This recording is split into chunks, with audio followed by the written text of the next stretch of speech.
আসসালামু আলাইকুম। Hello guys, আমি আজকে আসছি আপনাদেরকে দেখাবো কিভাবে টাই ডাই করতে হয়।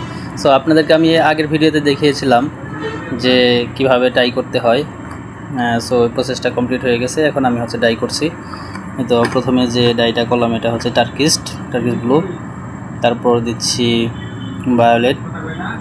তো আপনারা দেখতে থাকুন লাস্ট পর্যন্ত কেমন রেজাল্ট আসে। আপনারা দেখে হয়তো যারা নতুন আছেন তারা চমকে যেতে পারেন যে কত সুন্দর ডিজাইন হয় টাই ডাই করার পর। সো এখন দিচ্ছি আমি ইয়েলো।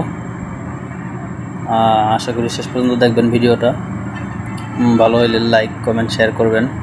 আপনাদের জন্য নতুন নতুন আরও ভালো টাই ডাইয়ের ভিডিও নিয়ে আসবো, এছাড়াও অন্যান্য ডাইয়ের ভিডিও নিয়ে আসবো। এখন দিচ্ছি ব্লু কালার। সো দেখেন রেজাল্টটা কি হয়। এরপর আমি এটা ওয়াশ করব, ওয়াশের পরে আসল রেজাল্টটা দেখা যাবে। এখন আমি এটা ওয়াশ করব। দেখেন গাইস, এই তো দেখছেন রেজাল্ট কত সুন্দর হয়েছে। এভাবে টাই ডাই করা হয়। সো গাইস সাথেই থাকুন।